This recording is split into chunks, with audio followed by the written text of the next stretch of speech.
Bonjour mesdames, je vous présente Yves Gineste, je suis Rosette Marescotti, nous sommes les concepteurs de la philosophie de l'humanitude et de la méthodologie des soins Gineste Marescotti. Nous allons partager avec vous un moment pour vous parler de la maladie d'Alzheimer et nous, notre objectif, c'est de vous faire comprendre à vous en tant qu'aidants qu'est-ce que c'est que cette maladie et comment vous allez pouvoir vous occuper de ces personnes que vous aimez dans la sérénité et dans la compréhension.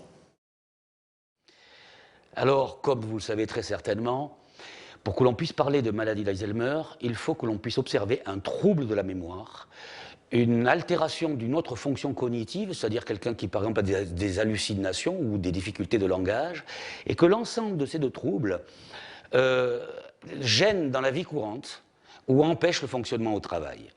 Donc, pour bien comprendre les déficits observés chez un patient qui est atteint de la maladie d'Alzheimer, il faut déjà comprendre comment fonctionne normalement notre mémoire.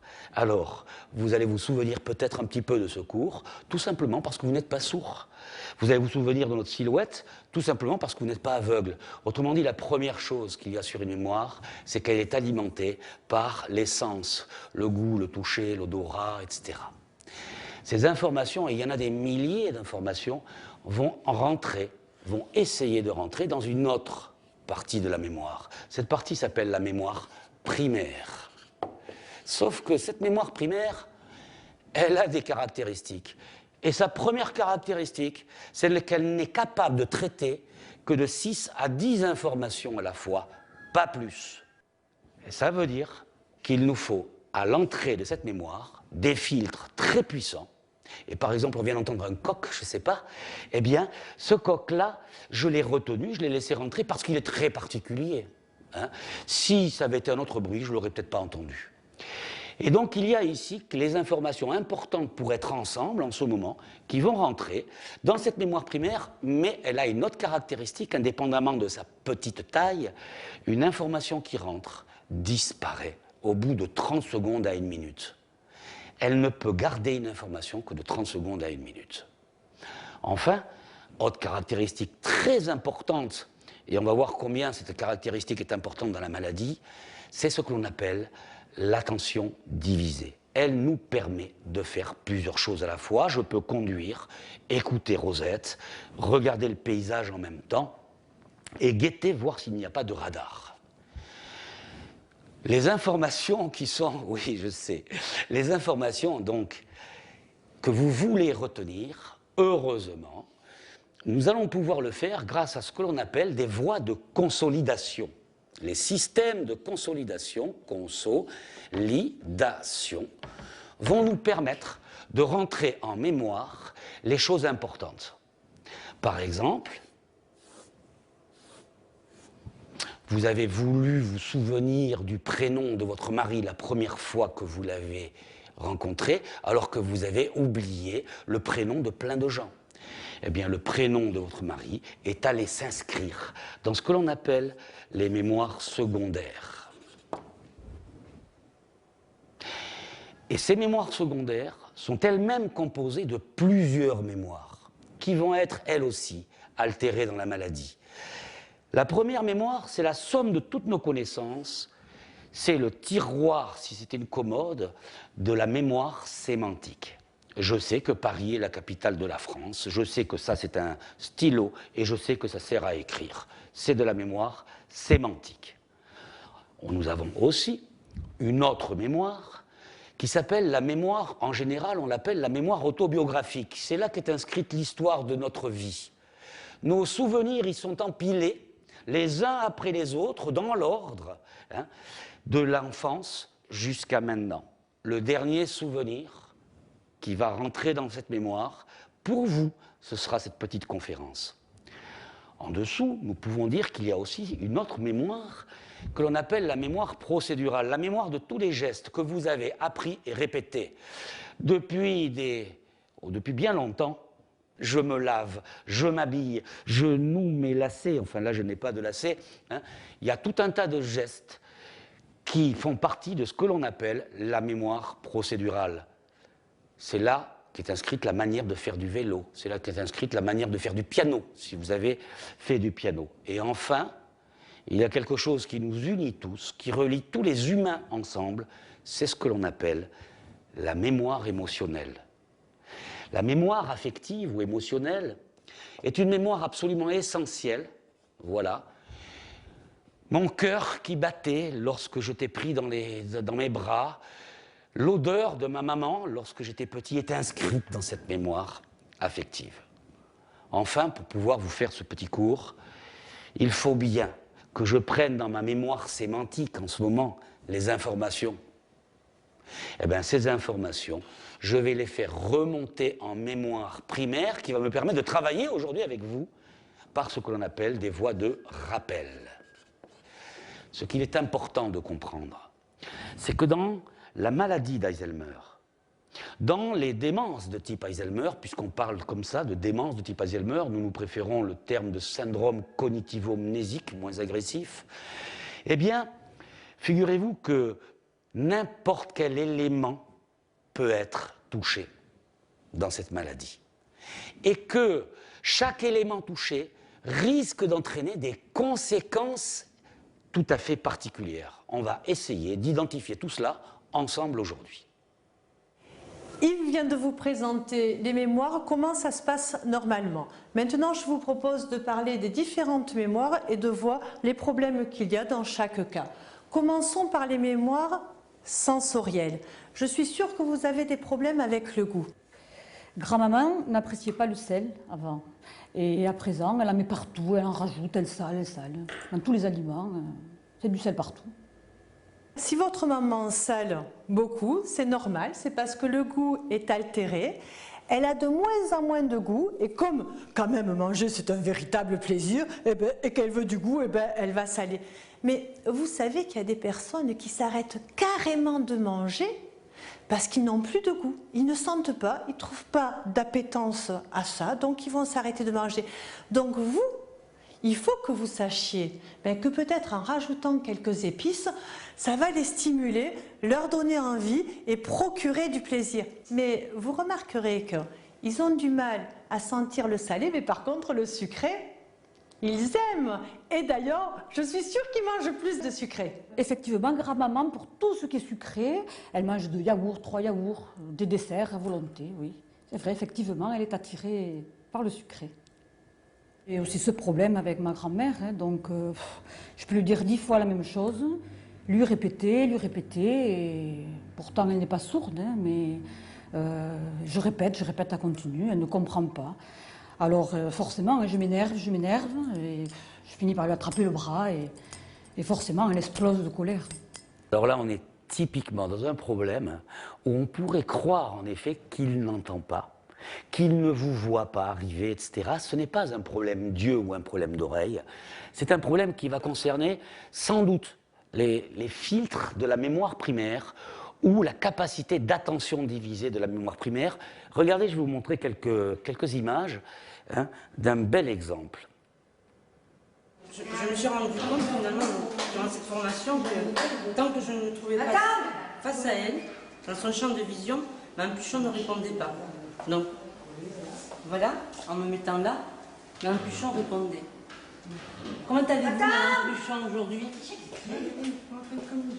Vous me prenez tel que je suis? Et ça me fait plaisir. Et comment vous me voyez, ma Puchon? Bien. Bien? Levez la tête, regardez-moi et montrez vos jolis yeux. Non, elle est mieux que ce matin. Elle est mieux que ce matin, mais je vous trouve mieux que ce matin aussi.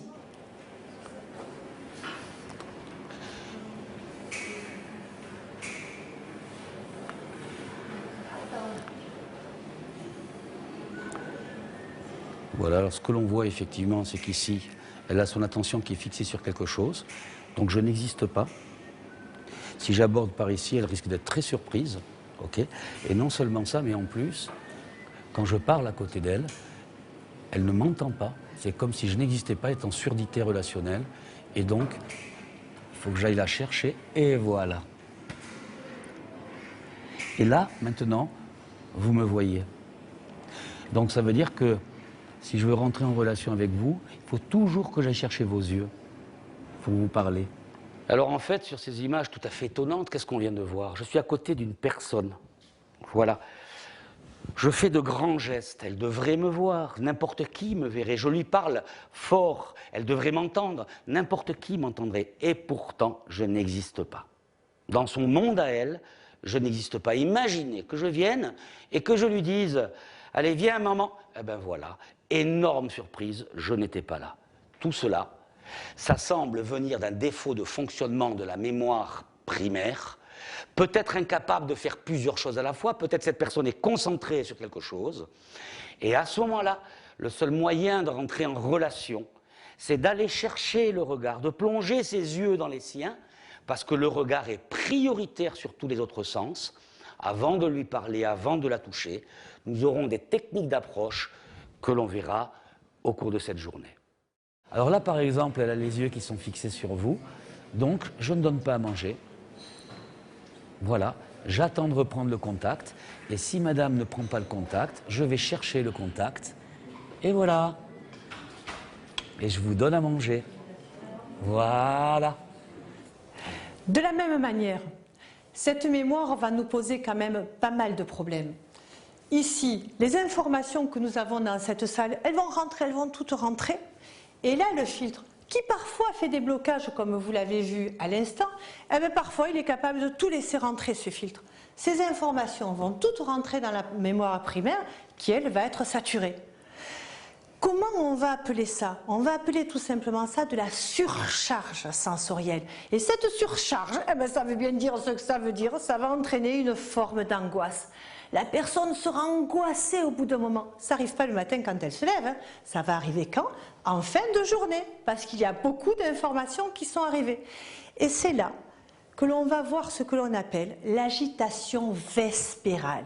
Parce que ces informations très fortes sont arrivées, et la personne, eh ben, ça l'a énervée profondément. Et on va voir des personnes marcher toute la soirée, pendant longtemps, longtemps, longtemps, s'agiter, ou bien crier, ou bien avoir un visage extrêmement angoissé. Eh bien, soyez vigilants.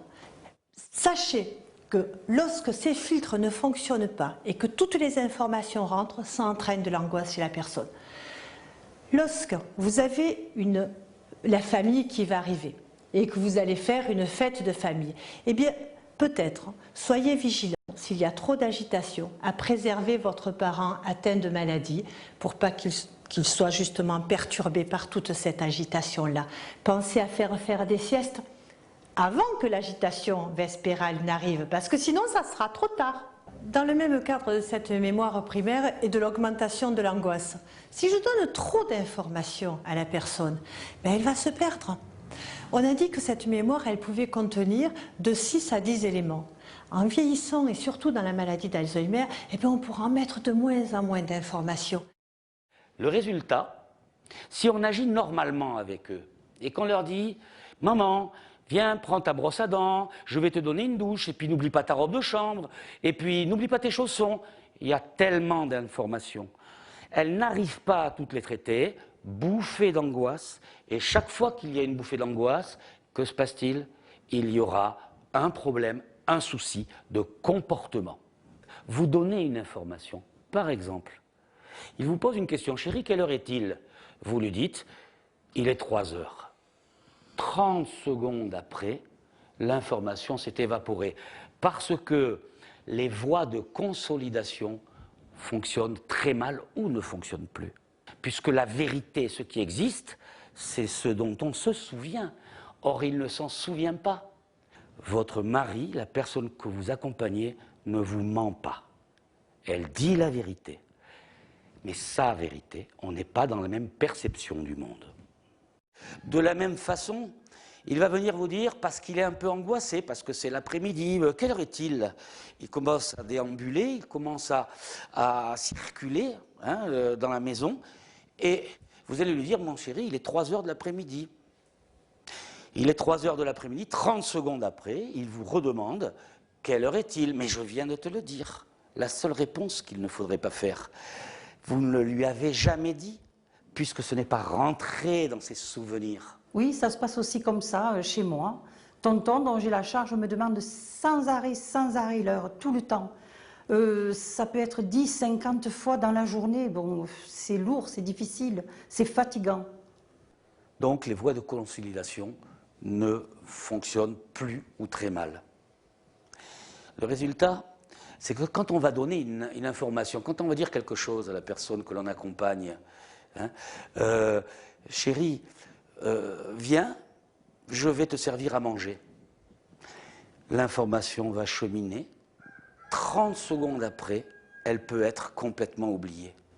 Alors vous avez installé votre mari à table ou votre papa, et 30 secondes après, il est déjà en train de partir. Parce qu'on n'a pas mis d'assiette, parce qu'il n'y a rien qui lui dit que c'est l'heure de manger et que notre information ne peut pas être retenue.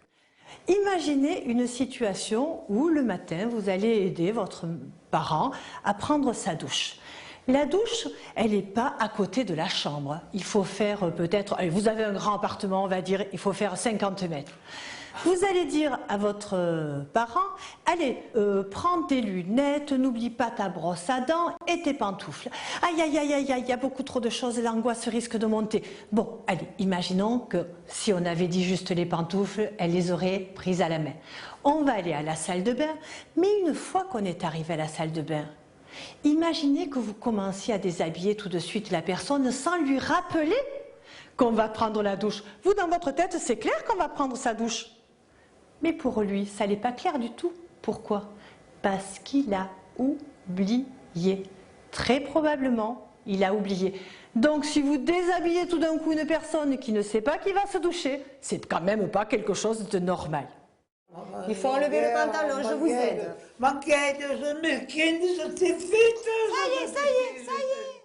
Regardons ces images qui vont nous montrer le fonctionnement de la mémoire primaire qui ne peut pas retenir une information. Madame Imbert, Oui, regardez-moi, je m'appelle Yves. oui. Vous me le dites? Dites-moi, Yves. Je m'appelle Yves. Yvon, Yves. Yves. Oui. Alors, on va attendre 10 secondes. Voilà. Il faut que le temps passe un peu. Comment je m'appelle? Et non. Vous ne le savez pas? Je m'appelle Yves. Yves. Oui. Alors j'attends 10 secondes. 15 secondes. Je ne sais pas. Eh oui. Bon anniversaire. Merci. Comment je m'appelle? Et je te reconnais. Non. Vous ne savez pas, hein? Mais oui. Eh bien, écoutez, c'est pas grave. Je suis un ami. Vous êtes adorable. Qui ça? Vous êtes adorable. Ah. Et joyeux anniversaire. Pour moi? Oui. Ah, ben, je ne me rappelais pas. Hein. Ah ben voilà. Nous allons maintenant nous intéresser aux mémoires secondaires.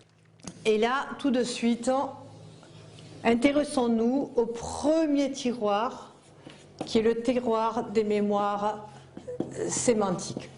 Eh bien, nous allons nous rendre compte que dans ce tiroir des mémoires sémantiques, progressivement, vous allez avoir des trous. Ça veut dire quoi, des trous? Ça veut dire que la personne, eh bien, elle va perdre certaines notions. Qu'est-ce que c'est les mémoires sémantiques? Ce sont les connaissances que nous avons. Je sais que Paris est la capitale de la France. Je sais aussi qu'un tire-bouchon, eh bien, ça sert à ouvrir une bouteille. Donc, vous voyez, c'est ces connaissances-là qui vont disparaître progressivement, pas toutes forcément. Alors, en revanche, soyons vigilants. Dans la progression de ces sortes de pertes dont je vais vous parler, ça ne se passe pas comme ça pour tout le monde de la même manière. Bien évidemment, ce sont des exemples. Ce que nous souhaitons faire, c'est vous parler d'un maximum d'exemples pour que vous puissiez revoir ce qui se passe avec vos parents, avec vos amis, avec les personnes qui ont ces problèmes-là. Vous avez rencontré des problèmes vous-même? Moi-même, j'ai été confrontée à ce problème.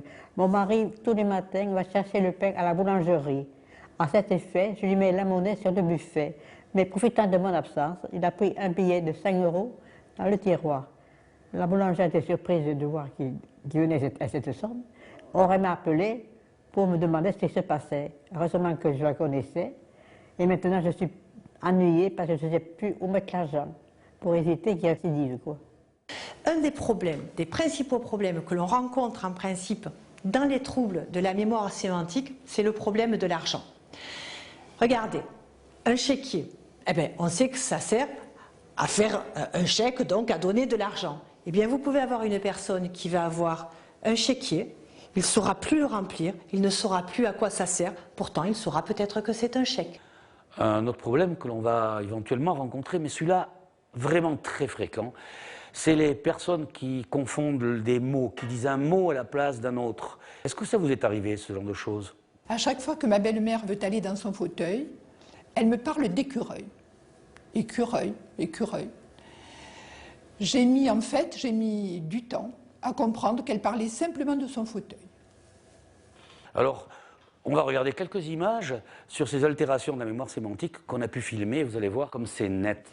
Moi, j'ai vu hier soir encore. Oui. Qu'est-ce que vous avez vu hier soir encore? Il y a plein d'enfants qui étaient en train de se casser sur la figure. Vous avez vu des lapins? J'ai dit, oh, il y avait toute une nichée de lapins. Il y avait toute une nichée de lapins? Oui, Ben, il y en a ici dans le jardin. Alors, c'est ma chère maman, je te souhaite. Aujourd'hui, on est le 11 janvier. Aujourd'hui, Le 11 janvier. C'est votre anniversaire, hein? ma chère maman, je te souhaite un joyeux anniversaire et de t'embrasser. Michel. Mais C'est maintenant, gentil. me dirais qui c'est Michel? C'est votre fils, Michel. Ben oui, mais depuis quand? Regardez cette dame qui est en train de manger une tomate. Sur cette tomate, il y a du persil. Regardez comme elle enlève le persil de la tomate. Eh bien, pourquoi elle enlève le persil aussi consciencieusement? Parce qu'elle pense peut-être que c'est du moucheron. En tous les cas, elle ne reconnaît pas le persil. Pourtant, cette dame a toujours mangé des tomates avec du persil. C'est pas qu'elle n'aime pas le persil. Le persil n'est pas bien identifié. Continuons à regarder la scène et on va se rendre compte que lorsqu'on lave la tomate, eh bien cette dame va manger tout simplement sa tomate sans le persil. D'autres images, regardez cette dame qui tente de reconnaître les animaux qui lui sont présentés et vous voyez, elle a des difficultés à les reconnaître. Il a 4 œils. Il a 4 œils. Où ils sont les yeux? Les yeux? Oui, vous me dites qu'il a 4 œils. Montrez-moi Les yeux. Tout ça? Ou est-ce que vous en comptez 4? Comptez-les-moi. 1, 2, 3, 4. Et ça, c'est quoi? Ça, c'est la queue. Ça, c'est la queue. Et ça, c'est quoi? C'est la queue du chien. C'est la queue du chien. Et ça, c'est le corps du chien? Non, Il c'est ressent- la queue, hein? C'est la queue? Le chien, il a une grande queue comme ça? Ben, oui, Ah, on dirait. Hein. eh ben, L'erreur serait de lui dire « mais enfin, tu vois bien que c'est un serpent ». Bien sûr, là, l'angoisse va monter pour elle très rapidement. c'est celui-là. Celui-là, il n'est pas vieux, hein? Il n'est pas vieux, celui-ci. Il est jeune. Alors, à quoi vous le voyez qu'il est plus jeune, celui-ci? Celui-ci, Quelle est la différence, alors? c'est un homme. C'est un homme. Un homme. Je ne sais pas, dites-le-moi. Il a des jambes? Où sont ses Non, jambes? mais c'est une queue, ça. C'est une queue. Oh oui. Elle est longue, hein? C'est la queue d'un homme? Ça- La queue d'un chien. Ah, la queue d'un chien, d'accord. Et son corps, il est où? Son corps, ben, il est là. Ça, c'est le corps. Alors, il a un tout petit corps et une grande queue. Une queue. Et sa bouche, alors? Et sa bouche? Sa bouche. Eh ben, elle est là, la bouche. La bouche, elle est là. Et D'accord. ça, c'est le côté de la pièce, Les côtés de la pièce. de la chambre.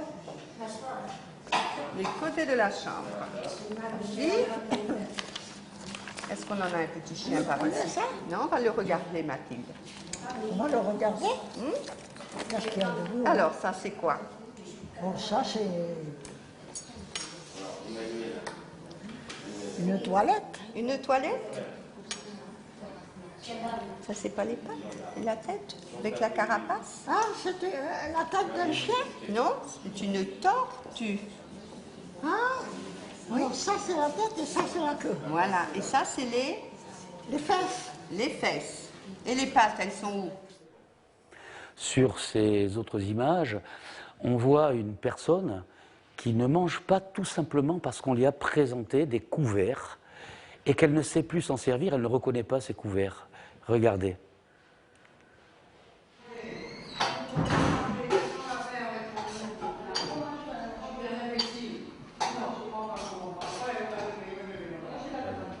Il suffit de lui présenter l'alimentation de façon différente pour qu'elle puisse manger avec les doigts toute la nourriture sur des toasts et la personne s'alimente toute seule. Ça y est. Vous voulez enfermer encore un peu? Marlène.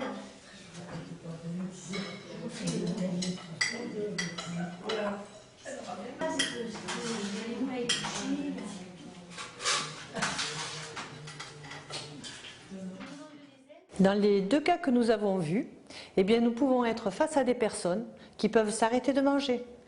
Et nous, on ne comprend pas ce qui se passe. Il faut donc trouver des solutions adaptées. De la même manière, il peut arriver que les personnes ne reconnaissent pas les visages, ne vous reconnaissent pas ou ne se reconnaissent pas. Regardez ce monsieur qui ne reconnaît pas son épouse. Oh, venez avec moi, je vais vous... Bonjour maman. Ah, vous l'avez? Ça va. Bon, qui est-ce? Ma belle-mère. Ah, venez avec moi. Ma belle-mère, mais pour moi c'est ma mère. Ah oui, parce que vous êtes très proche d'elle. Oui. Ben ça vous empêche pas de... Ah, maman.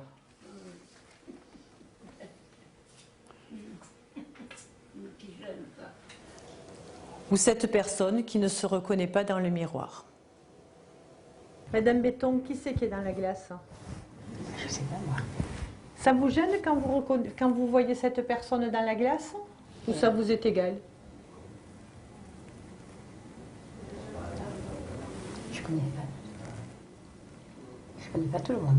Ah ben c'est normal que vous ne connaissiez pas tout le monde.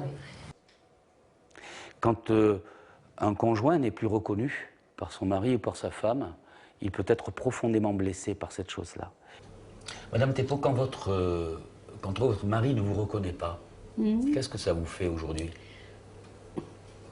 Maintenant, je pourrais dire que je prends ça un peu, pas la rigolade quoi, mais je laisse passer. Oui. Parce que je me dis, c'est pas la peine de dire des choses qui sont méchantes ou des choses comme ça, c'est pas la peine. On peut pas. C'est là, ça sert à rien. Oui. Alors la seule chose, c'est que je lui dis, alors tu me fais pas une bise, ou tu te rappelles pas que je suis ta femme, ou tiens, c'est Gisèle que tu retrouves. Bon, voilà. Et avant, au début? Ah, avant, des fois je disais quand même, tu me reconnais pas. Ça venait du plus profond, quoi, si on veut. C'était difficile. Oui, un peu plus, oui. Il faut donc savoir que c'est une évolution, mais ce qu'il ne faut pas oublier, qu'on vous expliquera plus loin, c'est que si vous n'êtes pas reconnu intellectuellement, sur le plan du cœur, vous êtes imprimé dans les émotions de la personne, dont vous vous assistez comme personne la plus importante. Mais c'est vrai qu'il peut intellectuellement ne pas vous reconnaître. Le soir, maman veut toujours aller chercher les enfants à l'école. 85 ans. 65, il y a longtemps que j'y vais plus à l'école. Maintenant, j'arrive que je ne sais plus quoi lui répondre. Et que faire pour l'arrêter? Elle s'habille pour partir à l'école.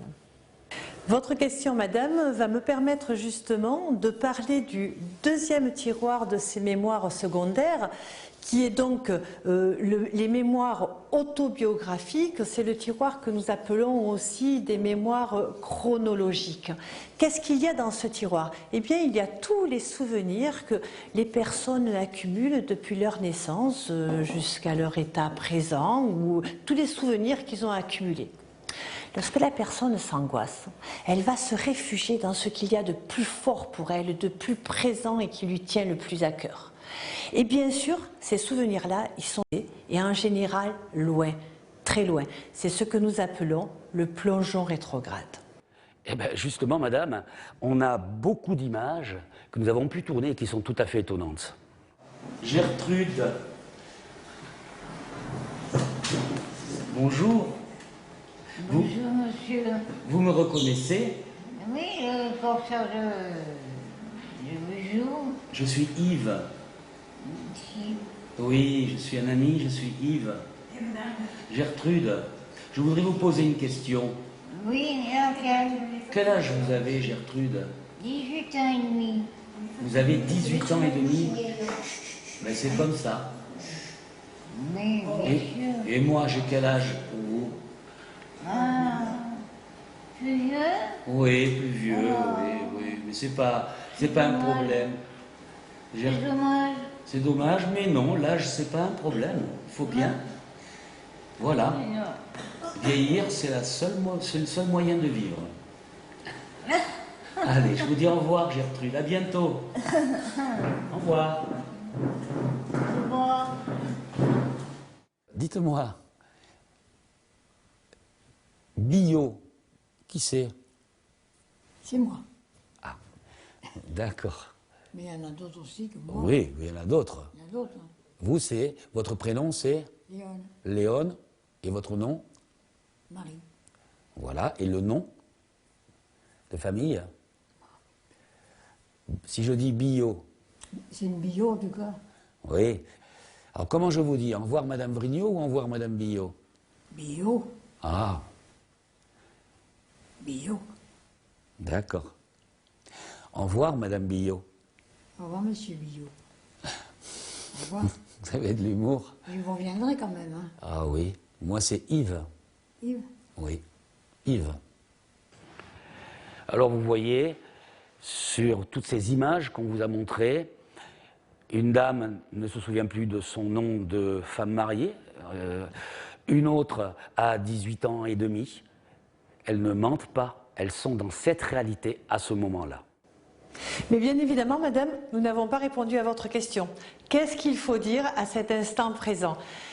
C'est vrai que c'est pas facile, parce qu'on a envie de dire, mais enfin, maman, j'ai 40 ans, je suis grande. Dites-vous que quand vous lui dites ça, vous allez l'angoisser, parce que votre présent n'est pas son présent. En revanche, ce que vous pouvez faire à cet instant présent, c'est peut-être lui parler de vous. Quand vous étiez enfant, qu'est-ce que vous partagiez ensemble, ces bons moments?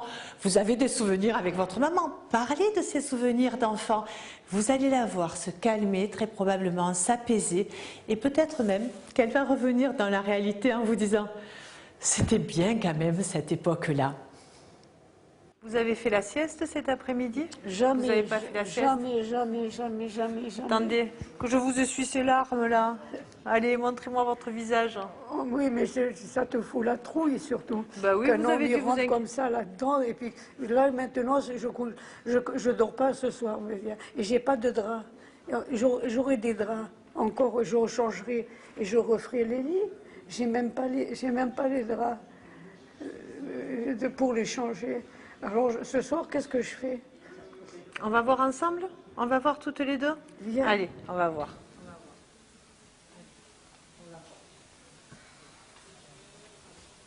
Alors racontez-moi, voilà, ma chère amie. Oui. Où c'est que vous êtes née, vous? À Paris. Vous êtes une Parisienne? Oui, eh bien viens voir, tu vas voir. Allez, et vous avez des photos à Paris? De Paris, chez là-bas dans votre chambre? Oui. Ben, vous allez me montrer ça, hein. Madame Copier. Oui. Allez, on va casser la croûte. Oui, mais ne me dis pas madame, dis-moi Dédé. Dédé. Voilà. Dédé. Parce que je m'appelle Dédé, André. André ou Dédé? André, mais allez. André c'est Dédé. Allez. En français, hein. Eh ben oui, Dédé.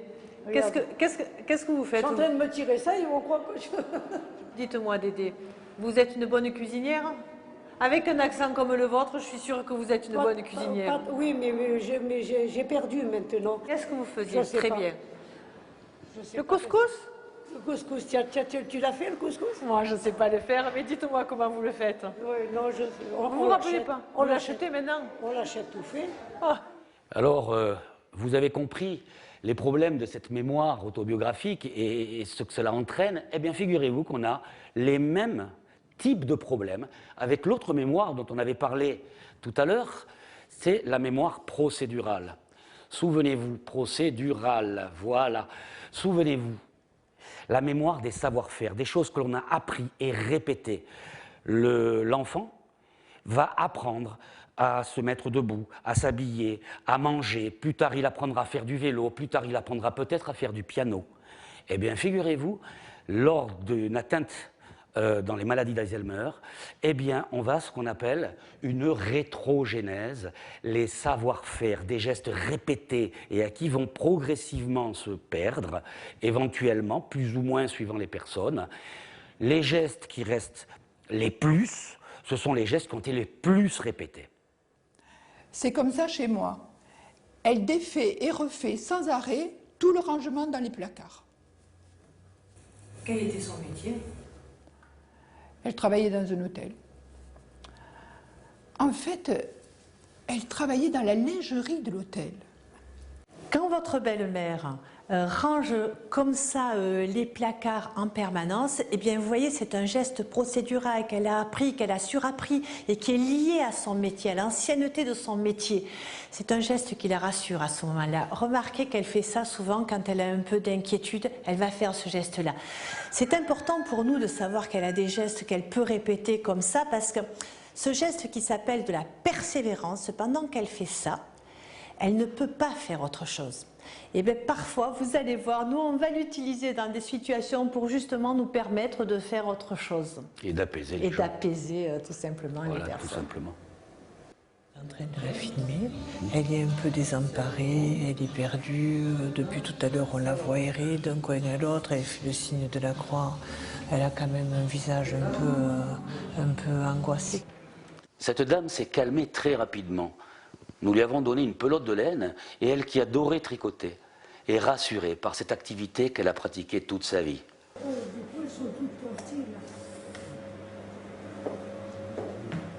Voyez-vous, Laurette, votre maman se rassurait en défaisant et en refaisant en permanence les armoires chez vous. Mais si j'avais su cela, je ne me serais pas énervée à la voir faire et défaire sans arrêt ce linge dans les placards. Alors, on a plein de mauvaises nouvelles jusqu'à présent, c'est-à-dire qu'on a vu que les mémoires s'abîment dans cette maladie. Eh bien, figurez-vous que si toutes ces mémoires-là s'abîment, il y en a une, la mémoire affective, les mémoires émotionnelles, sur laquelle on va pouvoir compter et sur laquelle on va pouvoir s'appuyer. Donc, les mémoires affectives, on va marquer comme ça, voilà, et je vais donner la parole à Rosette pour que tu expliques un petit peu ça. Je fais le schéma, si tu veux, Rosette. Allez, ça marche. Regardez comment ça va fonctionner, comment cette mémoire affective, elle va se remplir.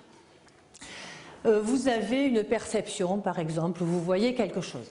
Cette perception-là va rentrer dans une zone du cerveau qui s'appelle le thalamus. Le thalamus, c'est un organe, un centre de relais. L'information va être dupliquée. Une information qui va partir très vite vers une zone du cerveau qui s'appelle l'amygdale. Attention, ce n'est pas celle que l'on a dans la gorge, c'est dans le cerveau. C'est vraiment la zone privilégiée pour parler de cette mémoire émotionnelle. C'est la mémoire émotionnelle. Cette information arrive très vite dans l'amygdale. C'est la Ferrari, ça va très très vite. Ensuite, l'information, elle arrive plus lentement dans une zone du cerveau qui est censée traiter, modifier par rapport aux réactions que l'on peut avoir vues. Là, c'est vraiment la 2 chevaux, ça prend du temps. Pour que vous compreniez ce qui se passe, je vous décris une situation. Imaginez que je sois dans la forêt et que je veuille aller chercher des champignons. Je vais chercher des champignons, j'ai mon petit sac, je me penche pour ramasser 2 champignons et puis tout d'un coup, je me mets à crier, je commence à transpirer, j'ai mon palpitant qui bat très fort, je suis prête à partir. Puis tout d'un coup, je dis que je suis bête. C'est un bout de bois. Je me baisse, je ramasse les champignons et j'ai oublié la situation. Qu'est-ce qui s'est passé? Tout simplement, j'ai cru que ce bout de bois, eh bien, c'était un serpent. Regardez ce qui s'est passé. J'ai vu un serpent au lieu de voir un bout de bois. Mon amygdale, qu'est-ce qu'elle m'a dit? Danger. Donc, hop, réaction immédiate provoquée par l'amygdale. Quand l'information est arrivée au niveau du cerveau, que l'image elle a été traitée, etc., etc., on me dit ce n'est qu'un bout de bois, et hop, la situation se rétablit. Et bien évidemment, ben, j'ai oublié qu'avoir vu un serpent, j'y pense même plus, je ramasse mes champignons, je suis très contente. Imaginez maintenant que la personne elle ait des difficultés à analyser la situation. Eh bien, l'information, elle va arriver ici au niveau de l'amygdale. Qu'est-ce que je vous ai dit? Que je me mettais à crier, j'ai mon palpitant qui bat très fort. Quand l'information va arriver au niveau du cerveau, si elle ne peut pas être traitée correctement, eh bien, je reste dans la peur. Voilà comment ça peut se passer. Donc, vous comprenez bien que plus je mets des informations désagréables, eh bien, plus je vais rester dans des situations où je vais m'angoisser, tout simplement. Donc, je vous dis que les situations peuvent être angoissantes, mais imaginez là tout d'un coup qu'on mette des informations positives. Peut-être qu'on va apporter un sacré bien-être à la personne.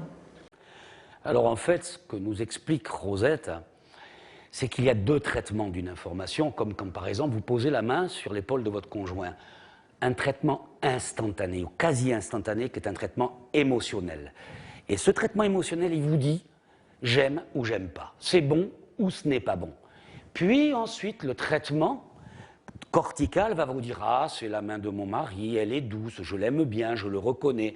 Et ce traitement, c'est le traitement cortical. Voilà. Le traitement émotionnel est toujours prioritaire dans un traitement d'information. Lorsque j'ai vu arriver des aides-soignants à la maison, j'étais contente parce que vraiment, ça se passait bien, ça se passait plus vite en tout cas qu'avec moi. Mais j'ai remarqué aussi qu'avec certaines personnes, le contact n'est pas le même. Hein. Maman a des réticences, on dirait presque qu'elle est agressée, elle ne veut pas aller à la salle de bain. Des fois, ça ne passe pas. Votre observation est parfaitement juste. Une aide-soignante passe très bien. Une autre, ça se passe mal avec elle.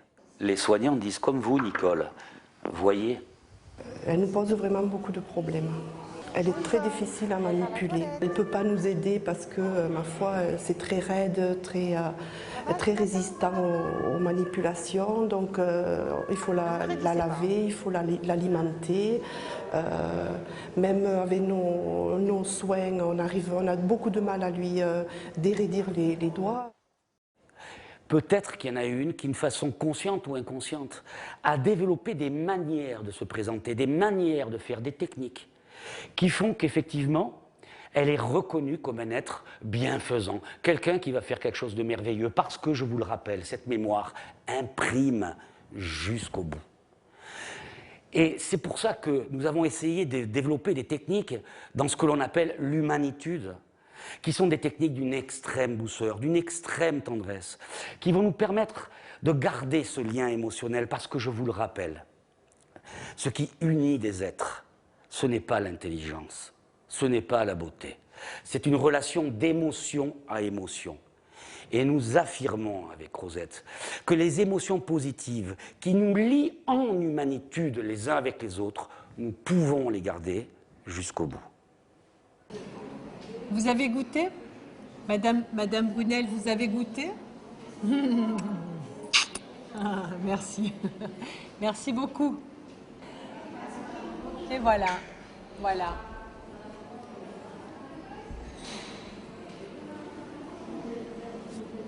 Vous me nettoyez? Vous me brossez l'épaule? Mais je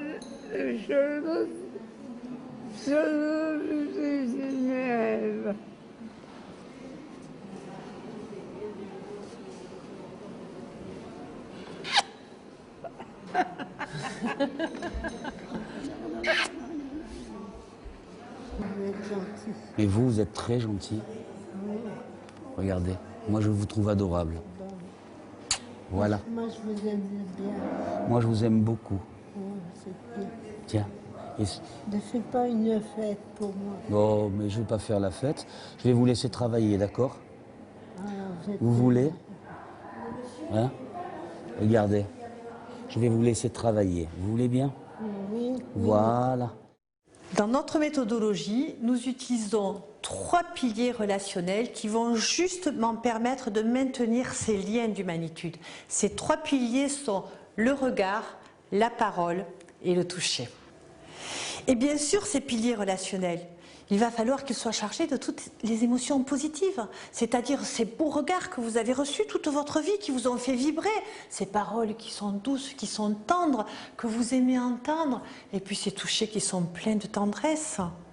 Et là, ils vont se charger dans notre mémoire émotionnelle et parler avec émotion positive aux personnes dont vous vous occupez, dans la tendresse, dans l'amour, dans la chaleur, bref, dans ce que vous avez envie de transmettre.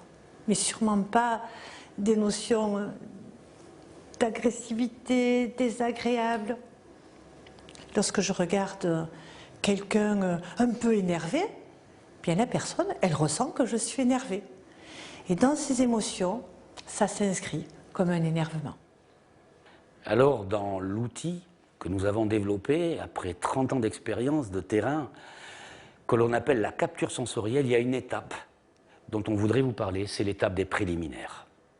Des préliminaires à la rencontre. Cette étape-là, elle dure une quarantaine de secondes. En 40 secondes, on arrive à apaiser quasiment 9 comportements difficiles sur 10. En 40 secondes. Et c'est une approche très particulière que nous vous proposons. Alors on va lancer encore quelques images. Je m'occupe d'une dame qui nous pose beaucoup de problèmes par rapport à ses rétractions, surtout au niveau des membres supérieurs. Lors des toilettes et des manipulations, on ne peut vraiment pas lui écarter les bras, par exemple, pour le laver sous les bras. Virginie, vous m'avez exprimé les difficultés que vous avez avec cette dame. Elle se rétracte, elle semble avoir peur de nous. Alors on va travailler une technique d'approche très particulière. On va essayer de travailler ensemble. D'accord. Ok ? Allez, c'est bon.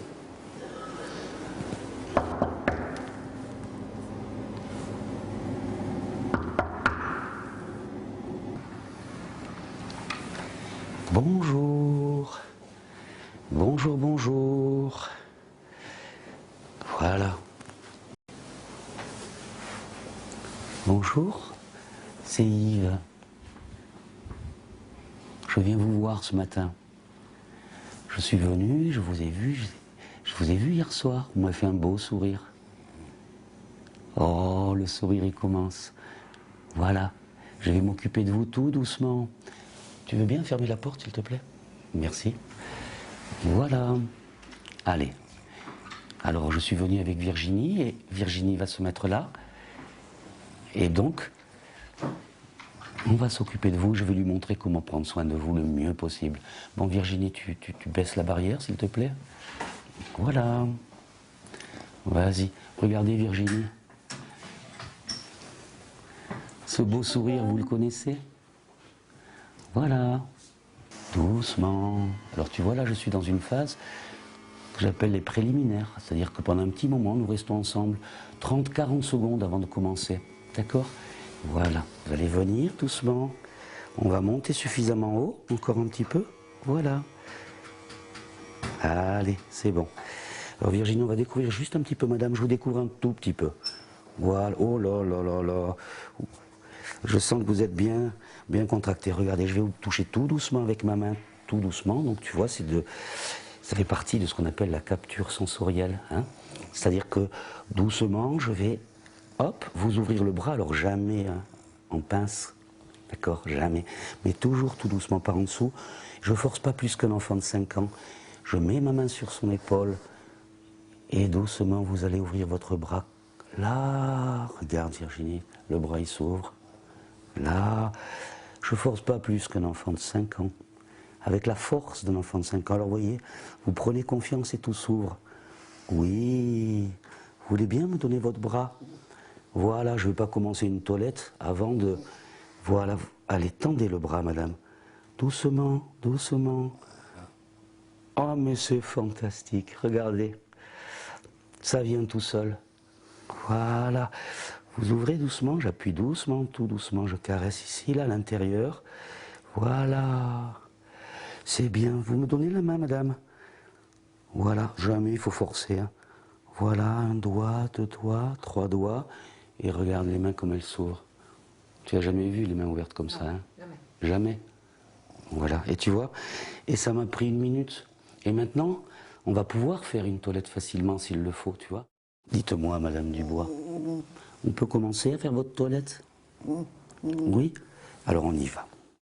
Vous me parliez d'un petit problème, d'un petit souci que vous avez. Oui, quand je veux changer de lieu ou quand on quitte la table du repas par exemple, quand je recule le fauteuil, j'ai l'impression qu'elle est surprise, qu'elle a peur, elle sursaute. Et ça l'inquiète? Ça l'inquiète, sincèrement, oui. On le voit sur son visage, elle se renferme et ça devient difficile par la suite. Alors c'est normal parce qu'on la surprend.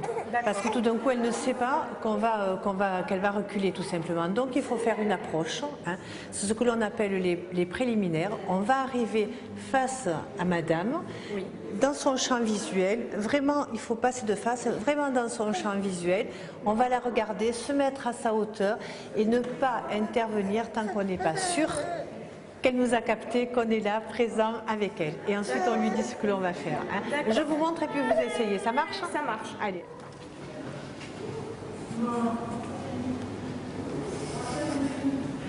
Bonjour Madame Roche. Bonjour. Comment ça va Madame Roche?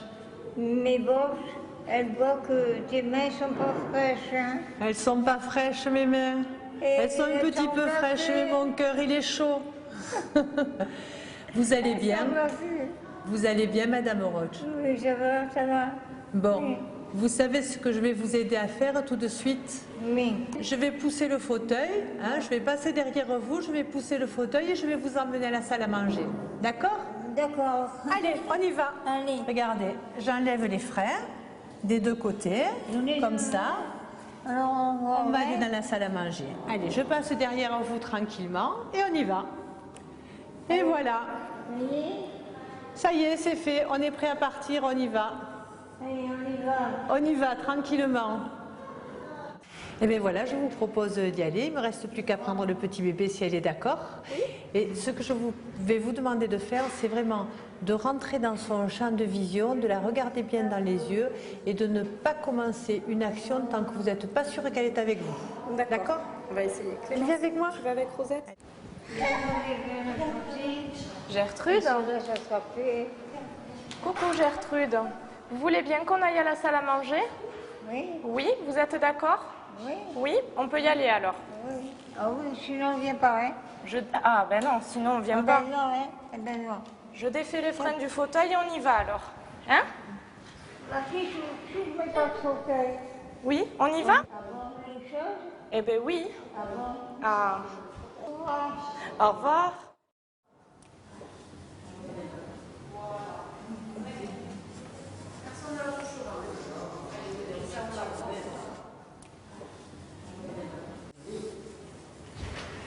Bonjour Madame Pichon. Bonjour. Bonjour Madame Pichard, comment ça va? Ça va. Vous allez bien? Vous me voyez? Il faut que vous marchiez Madame Pichon. Hein? Comment ça va? Hein? Vous me faites un petit sourire? Un petit sourire. Allez, vous me prenez par le bras? Prenez-moi par le bras. Vous me prenez par le bras? On va marcher toutes les deux? Je vous emmène à la salle à manger? Regardez, on va aller par ici et je vais vous emmener à la salle à manger. D'accord?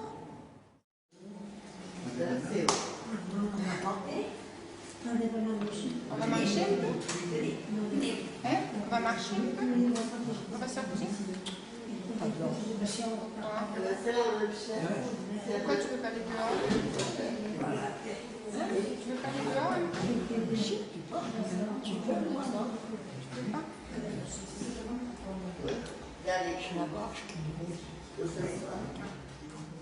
On va marcher un peu, maman? Non! Pourquoi? Il faut marcher.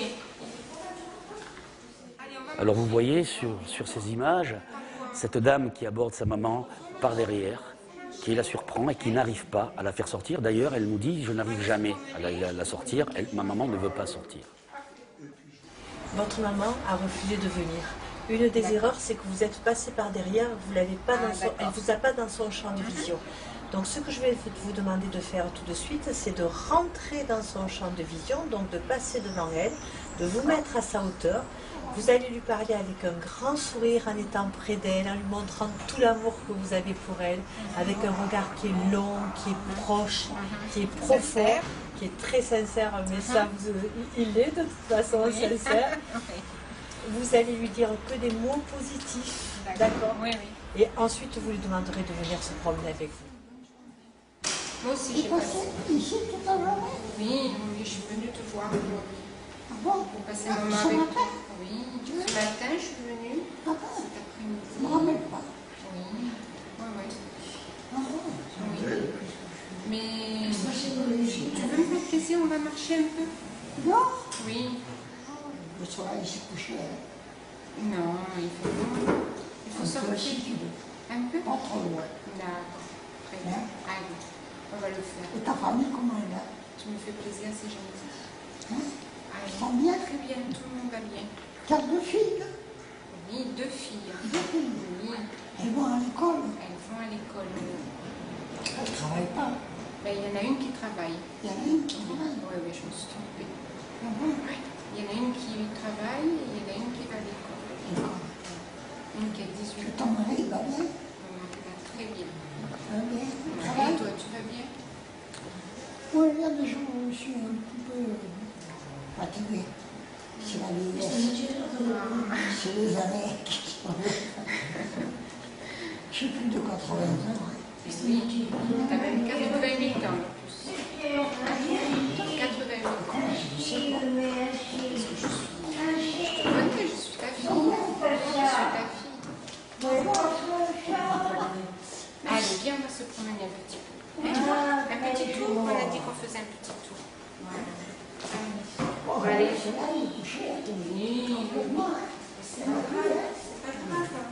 Ah, c'est ouvert là-bas. Très bien, on va pouvoir marcher un peu là-bas. Regarde. Là-bas? Oui. Alors, imaginons que vous ayez un soin qui soit obligatoire. Il faut à tout prix que vous laviez votre papa, votre mari, et qu'il ne le veut pas. Si on le branche sur un souvenir fantastique, si on le branche sur quelque chose qui est très très fort en mémoire émotionnelle, que va-t-il se passer? On va peut-être pouvoir lui faire le soin sans même qu'il s'en rende compte.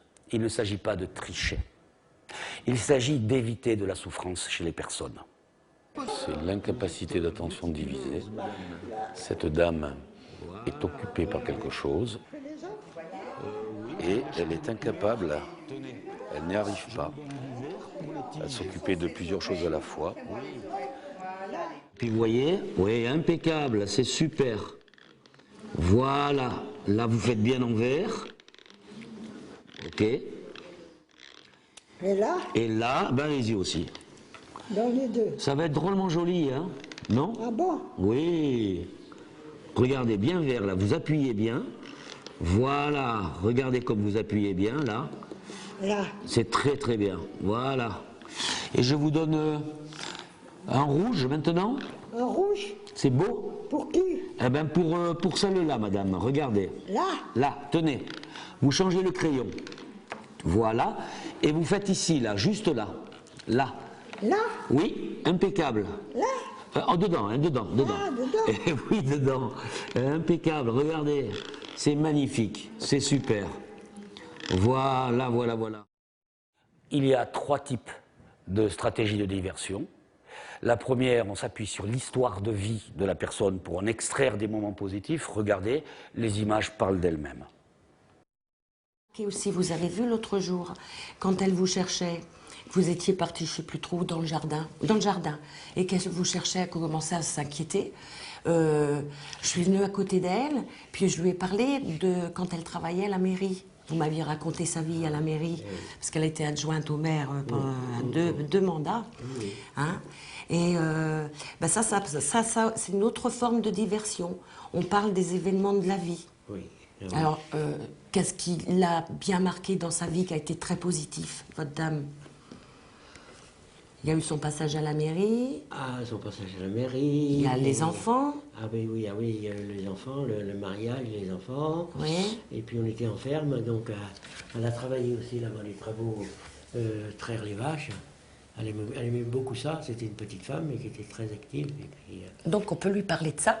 Ah oui. Et ça l'apaise, Ah ça oui. la calme. Ah ben ça, Donc quand elle est seule, qu'elle est angoissée un petit peu, on peut lui parler de ça. Ah oui. Hein, ça va l'apaiser, ça va lui faire du bien. Je me rappelle. Voilà. Je me rappelle. Voilà. Elle a dû peut-être vous le Voilà. dire comme ça. Oui, oui, oui. À la ferme, ça s'est bien passé? Oui. Oui. Oui. Oui. Très bien. Très bien. Très bien. Qu'est-ce qu'il y a eu de bien? Puisque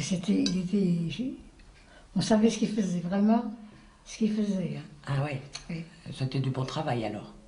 Ah oui, du bon travail. Oui. Oui. Oh, bah, c'est bien. Ben oui, c'est bien de voir. Ben oui. Ça rassure. Quand on voit ça, c'est vrai, Ça fait plaisir. ça fait plaisir. Oui. Oui. Donc vous êtes contente? Ah ben je suis contente, oui. C'est bien.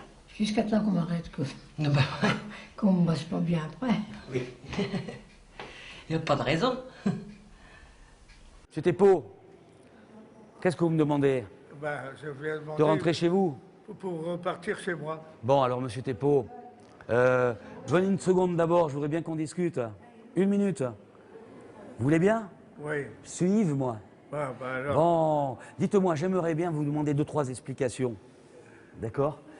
Regardez, ici on s'appuie et on est comme au bastingage d'un bateau. Ah bon? Non? Dites-moi, monsieur Thépeau, j'aimerais que vous me disiez sur quel bateau vous étiez. Oh, j'en ai fait plusieurs. Alors, c'était quoi le gros bateau? Les gros bateaux? Oui. Oh là là, j'ai fait d'abord le... Oui. Ah mon Dieu. C'est un bateau de guerre? Oh, d'un gros bateau de guerre. Un dragueur de mine? J'ai fait un dragueur de mine aussi. Ah, je le savais que c'était un dragueur de mine. J'ai fait un dragueur de mine aussi. Ah, vous me l'avez raconté une fois, c'était super. C'était à Bizerte? C'était bizarre. Ben, vous voyez que je connais les choses que vous m'avez dit. Ah, monsieur Thépeau, c'est sympathique, hein? Oui. Et oui. Et alors, vous étiez à Bizerte? J'étais à Bizerte. Et c'est là que vous avez rencontré votre... femme. Ah, votre femme. Ouais. Elle est sympa, hein? Gisèle? Oh, elle est adorable. Elle casse les pieds. Vous, au moins, vous êtes franc. Ça, il ne faudra pas le dire. Pourquoi elle casse Non, les pieds, non, les non, gens? non, vous le elle savez. est très gentille. Elle est très gentille. Et alors, dites-moi, monsieur Thépeau, quel était votre métier, quoi, sur le bateau? C'est marin? Oui. Mais commandant ou... Ah, j'étais commandant. Ah, vous avez commandé J'étais un... commandant. Oui. Bien plus tard, alors. Bien plus tard. Ah oui, bien plus tard. Bon. C'était après mon mariage, ça. Bon. Ça vous dit qu'on aille boire un petit coup d'eau? Oui. Hein? Je vais vous chercher un petit verre d'eau, puis on va boire un verre d'eau, non? Ça vous dit? Non, non, non. Non. Non, parce que je vais revenir. Oui. Ce soir. D'accord. Donc ce soir, on se donne rendez-vous. D'accord. Au revoir, monsieur Thépeau. Allez. Merci. C'est bon, alors là, ce que j'ai voulu montrer, c'est une conduite de diversion sur quelqu'un qui veut, à un moment donné, qui a un but, qui est fixe. Donc on le fait sortir de là. La deuxième, nous allons utiliser les capacités physiques de la personne, les capacités, les gestes qui sont appris et surappris. Regardez ces images.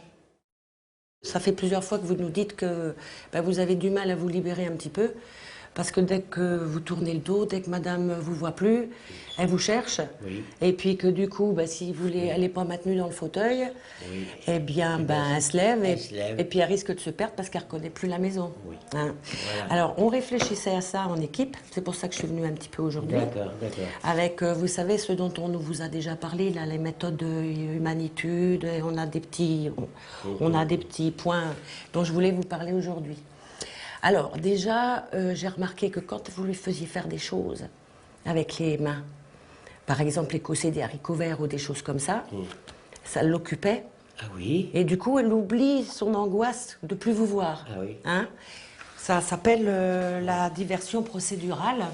Oui. C'est on fait faire des choses qu'elle sait faire ou qui l'occupent. Ah oui, puis qu'elle avait pratiquement perdu, ou que moi je le faisais faire, mais je ne faisais pas le faire de la même façon dont les dames qui viennent chez nous Vous ont appris à le faire faire. Voilà. Voilà, oui. Il faut quand même le dire, ça. Hein. Et puis comme ça l'occupe et elle oublie qu'elle ne vous voit plus, elle est moins angoissée. Ah oui. Hein? Alors, elle faisait toute la vaisselle l'autre fois, on le faisait toujours à la main. Alors maintenant, je lui fais essuyer les cuillères, fourchettes, couteaux. D'accord. Et ça aussi, Et ça le fait maintenant. Et ça l'occupe bien. Ah oui. Et elle est moins angoissée. Oui. Vous pouvez partir pendant ce temps-là un petit peu? Ah, je peux. Oui. Je pourrais. Donc ça marche, en fait. Oui. Hein? Ça marche pas trop mal. C'est une petite chose à côté. C'est une petite chose à côté de tout ce que les personnes qui sont nées à la maison. Ah mais oui, mais c'est vous qui vivez avec elle 24 heures sur 24, c'est pas nous. Alors comment on va faire?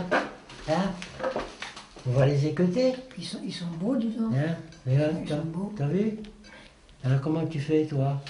Moi, je fais avec un couteau. Toi, tu fais souvent à la main, comme ça? À la main, comme ça. Tu fais, hein? Allez, vas-y. Allez, fais. Tu vas commencer à les écouter, hein? D'accord? Celle-là va bien, là. Là. Allez, fais, toi. Fais l'autre, là. Fais-le. Allez, fais-le. Non, t'en as, c'est d'un. Tu les fais comme ça. Voilà. Voilà. Tiens. Voilà, c'est bien, c'est comme ça qu'il faut faire. Tiens, t'en fais un autre. Voilà. Allez, ce soir on va en faire, on va en ramasser, puis on fera ça. Un autre, on fera ça ce soir, hein, d'accord? Voilà, c'est bien, tiens. Allez, on continue. Ils sont pas aussi longs que... Hein, tu l'as pas fait celui-là, tu vois, regarde. J'ai fait celui-là comme ça, là. Oui. Tiens, t'en fais un autre, là. Allez. Mets à côté, là. Tiens, fais celui-là, là. Allez, tu le fais. Là, puis, bon. Je fais comme ça, là. Oui. Voilà, c'est bien. Allez. La troisième technique de diversion est une technique qui s'appelle la technique de présence simulée. Regardez ces images, vous comprendrez. C'est vous qu'elle cherche. C'est vous qui la rassurez, en fait. Elle a besoin de vous, elle a besoin de votre présence. Non, mais c'est vrai. Heureusement que vous êtes là pour elle. Hein. On se disait que peut-être si on enregistrait quelque chose, votre voix, ou une image de vous, peut-être que ça la rassurerait. Ah, c'est possible. On pourrait peut-être essayer ça. Ah, c'est possible. Ah, c'est une autre forme de diversion. Ah, c'est une autre forme, oui. Ah, ça par personne... Moi, je ne connais pas. C'est vous qui connaissez, je ne connais pas. Mais ça peut se faire. Je suis content, moi, de partir. Je pars une demi-heure dans l'autre jardin. Ben oui. Ou je vais chez un petit voisin. Ah, ben, c'est pas venu me voir. Ben, vous êtes inquiet parce que vous savez que vous laissez votre dame. Et puis, votre dame, ça l'inquiète de ne pas vous voir parce qu'elle a besoin de vous voir, de vous entendre. Donc, peut-être que ça peut... Oui, ça peut, oui. On va essayer, hein? Ah oui. Bon, je vais mettre, Léon, je vais mettre la télé pendant que je vais préparer la table. Hein, d'accord? Hein? Qu'est-ce que tu me dis que tu veux là? Oui. Voilà. Tu te rappelles toutes les chansons qu'on a fait la chorale, qu'on a appris, toutes les danses qu'on a appris? Et puis, il y en avait qu'on chantait tous les deux. C'est-à-dire, j'ai voulu planter un oranger, là où la chanson n'en verra jamais. Elle dit aux hommes qui te planter un oranger.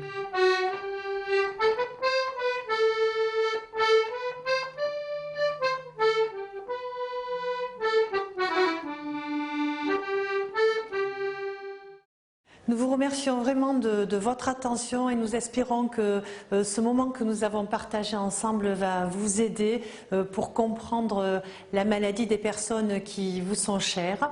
Sachez quand même que les images que nous avons vues ne représentent pas forcément une évolution de la maladie classique. Hein. Chacun a son évolution de maladie et respectons-le, hein, bien évidemment. Hein. Mais ce qui est important pour nous aussi de dire, hein, Yves, c'est que il faut absolument que vous vous fassiez aider. Hein. N'hésitez pas à vous faire aider dans cette évolution. Et faites-vous aider parce que vous nous avez aidés. Et parce que beaucoup de choses que nous avons essayé de mettre au point et de notre expérience vient de vous, vient de ces trésors d'inventivité, d'adaptation que vous avez su développer, vous les aidants. Alors écoutez, main dans la main, aidants et professionnels, je crois, avec humanitude les uns avec les autres, et avec autant d'humanitude peut-être qu'avec les personnes que l'on aime et que l'on accompagne jusqu'au bout, et peut-être même debout. On se sent plus fort d'avoir échangé entre nous des problèmes, somme toute, communs. Et peut-être d'avoir quelques solutions.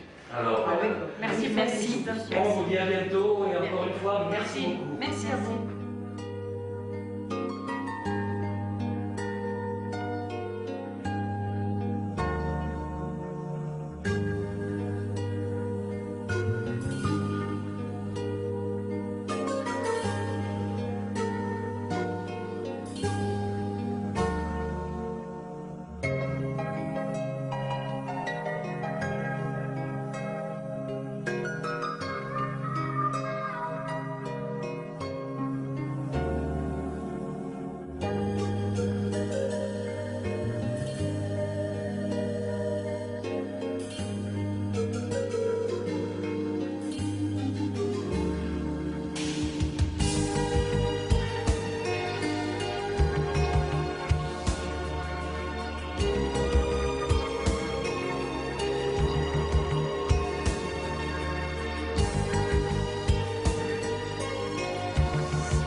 Vous voyez, un jour nous avons appris à aimer pendant 1 mois, 1 an, 10 ans,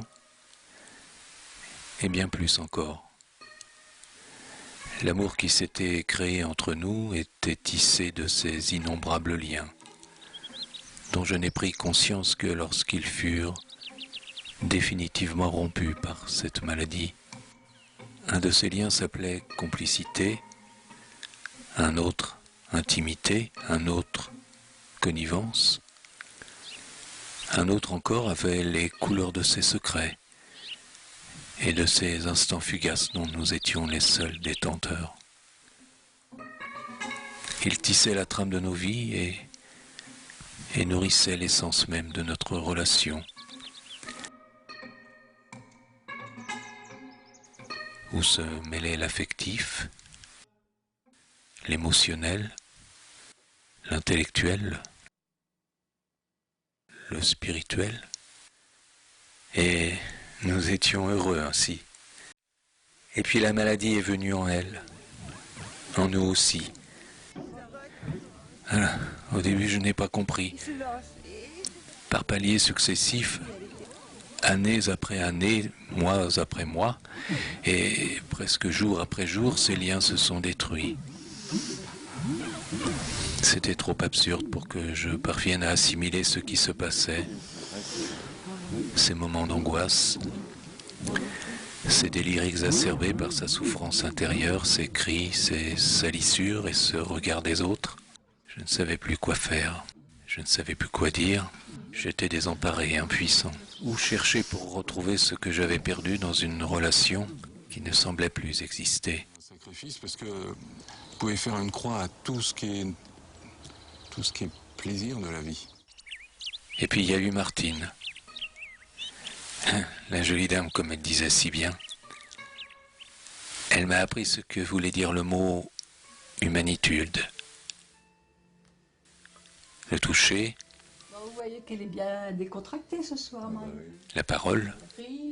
On parle, il n'y a pas de problème. Le regard. Je crois qu'il faut aussi respecter ces moments de silence. Alors j'ai appris. En fait, il y a des moments où on sent que J'ai su. on l'a laissé dans ses pensées un petit peu. Et puis voilà, on ne peut pas non plus toujours vouloir la faire parler à tout prix. Tout ça, ça se respecte. J'ai compris qu'elle était toujours et quand même là, de chair et de vie. Je suis très bien avec lui. De vie et surtout de cœur. Depuis des années, les aidants, entre 300 000 et 2 millions de personnes. 30 000 cas de plus par an, tout est fait pour... Et ainsi d'autres liens se sont alors construits, de tendresse et d'affection. J'emmerde cette maladie, car elle est toujours mienne, et elle le restera jusqu'au bout. Et nous serons encore et encore, toujours heureux ainsi. Alors quand j'avais fait ce film, je dirais que j'étais dans la révolte. Quand je disais que j'emmerdais cette maladie, oui, c'était par révolte.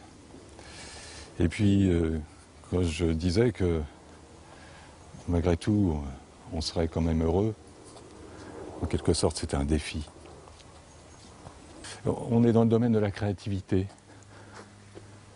Toujours une espèce de qui-vive pour trouver la meilleure formule. Alors, humanitude et créativité vous amènent à être adepte du verre à moitié rempli plutôt qu'à moitié vide.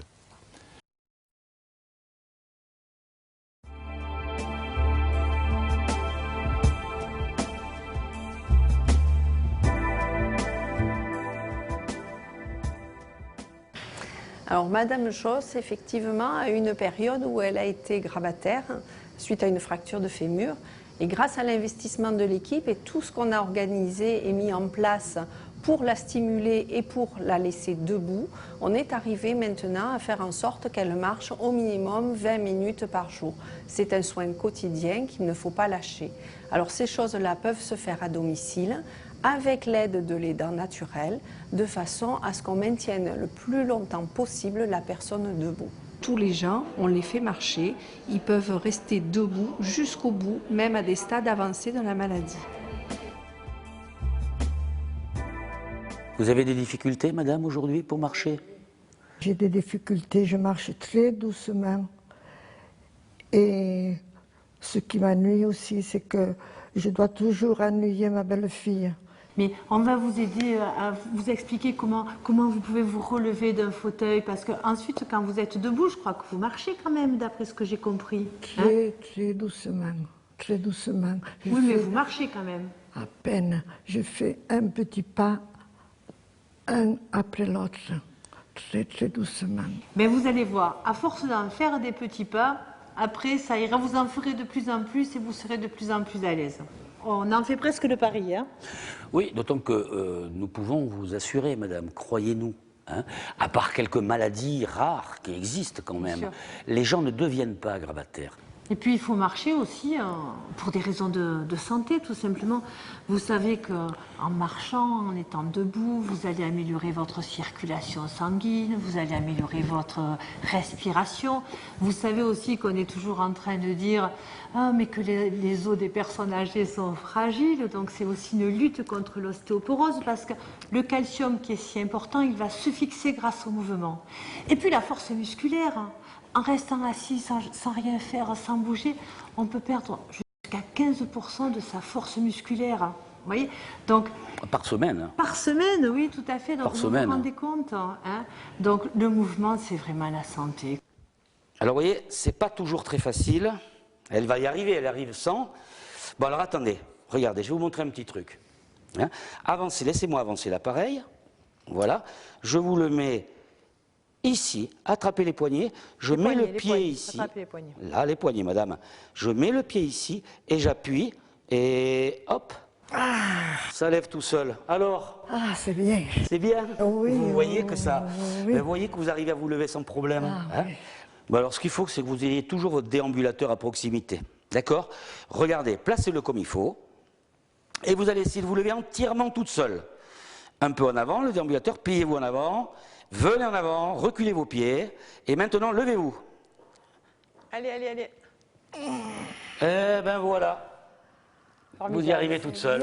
Oui. Allez, essayez de marcher un petit peu, voir. Allez, encore. Allez-y, allez-y, allez-y. Vous pouvez y aller plus vite. Eh ben c'est bien. Bon, c'est super. Bon. Allez, c'est bien. On a tendance à... Viens, maman. Surtout pas. Hein? Vous lui donnez la main. Voilà, le bras est légèrement plié. Vous allez bloquer son genou pour éviter qu'il bascule en avant. Vous allez lui demander, pliez bien vos pieds en arrière, de basculer en avant, en avant, en avant, et vous attendez qu'elle pousse. Vous attendez, elle va pousser toute seule. Bien souvent, il faut qu'on soit deux pour faire marcher des gens. Hein? Voilà, alors quand il le faudra, il faudra que vous soyez deux, si jamais ça vient. Et puis sachez aussi que dans le soin à domicile, il existe aujourd'hui des appareils très simples d'utilisation, hein, qui permettent de tenir debout. On appuie sur un bouton, c'est une télécommande, vous avez une sangle qui passe là, et hop, vous tenez debout. Ça vous permet de rester ces 20 minutes debout, qui sont si importantes pour ne jamais devenir grabataire.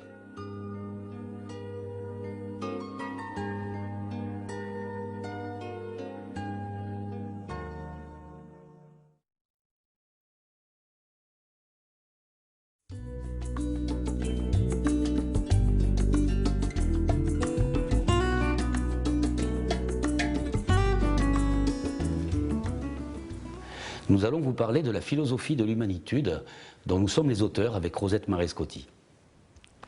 Nous sommes deux anciens professeurs d'éducation physique et sportive. Nous avons quitté l'enseignement en 1979 pour nous consacrer complètement à la formation continue dans les établissements de soins, les hôpitaux, les maisons de retraite et aussi bien sûr les services de soins à domicile. Depuis 30 années maintenant, avec Rosette, nous nous occupons des patients qui présentent le plus de difficultés dans les hôpitaux ou dans les services de soins à domicile. Cela nous a permis de créer environ 150 techniques de toilettes, d'habillage, d'aide à la réhabilitation. Et les techniques, c'est quelque chose d'extrêmement utile, Mais au-delà de tout, ce qui nous a semblé important, parce que science sans conscience n'est que ruine de l'âme, c'est d'écrire une philosophie de soins, la philosophie de l'humanitude. Ces 30 années d'expérience, ces 30 années de terrain, de confrontation avec la réalité, nous ont vraiment montré que ce qui était le plus important, c'était de laisser ouvrir son cœur. Chaque fois que nous agissions avec tendresse, nous avons pu nous rendre compte que les résultats étaient là avec les personnes dont nous nous occupions. Ainsi, nous avons pu constater dans les hospices d'antan que 80% des personnes grabataires arrivaient à remarcher. Bien sûr, pas forcément toutes seules, mais elles arrivaient à remarcher. Et tout cela parce qu'il y a de la technique, mais il y a aussi beaucoup de douceur, beaucoup d'amour et beaucoup de liens entre les personnes, le soignant et la personne qui est malade. La philosophie de l'humanitude est donc une philosophie du lien fort que l'on établit entre le soignant, l'aidant et la personne aidée. Nous avons étudié ces piliers relationnels en gériatrie ou à domicile, bien évidemment, lorsque on est avec des personnes qui sont un petit peu difficiles, lorsque la personne va refuser un soin, lorsque parfois elle va refuser de s'alimenter, lorsque parfois elle crie, lorsqu'elle va refuser une toilette qui nous semble indispensable. Et là, on va se rendre compte que les relations risquent de se modifier. Tout cela, nous l'avons étudié. Et le constat est là, et il est assez difficile. Nous avons mesuré que certaines personnes reçoivent moins de 120 secondes par 24 heures de communication verbale directe. Autrement dit, on leur parle moins de 120 secondes par 24 heures dans les institutions. De la même façon, on a mesuré des personnes qui pouvaient vivre sans un seul regard, mais un regard d'humanitude, les yeux dans les yeux. Et quant au toucher, il peut devenir très difficile parce que le soin sur une personne rétractée, sur une personne opposante, est quelque chose qui est en soi très difficile. Et cela peut aussi arriver à domicile, nous l'avons constaté. Cela nous montre bien que le cœur n'a rien à voir à l'affaire, que l'on tombe dans des pièges. Au fond, il est naturel de ne pas regarder, de ne pas parler, de ne pas vouloir toucher celui avec qui l'on est en conflit, celui qui nous pose de grandes difficultés. Oui, mais l'être humain a besoin de ces liens d'humanitude, de ces liens qui vont le relier aux autres hommes. Sans cela, s'il ne les a pas, ces liens-là, qu'est-ce qui va se passer? Eh bien, tout simplement, on risque d'avoir ces symptômes continuer à s'aggraver. On peut voir la personne tomber dans ce que l'on appelle un syndrome d'immobilisation. Quand à cause de la maladie, les mots ne signifient plus grand-chose, le monde est parfois incompréhensible, le seul moyen de garder des liens forts, des liens d'amour, des liens de tendresse, c'est de travailler avec les piliers de l'humanitude, le regard, la parole, le toucher. Il nous semble que quand on a compris cela, quand on a compris que le cœur n'a rien à voir à l'affaire, quand on a compris qu'il faut réapprendre la relation, retrouver une relation normale, authentique, eh bien, on va voir la plupart des problèmes disparaître tout simplement. En tous les cas, les plus gros problèmes disparaître. Voilà.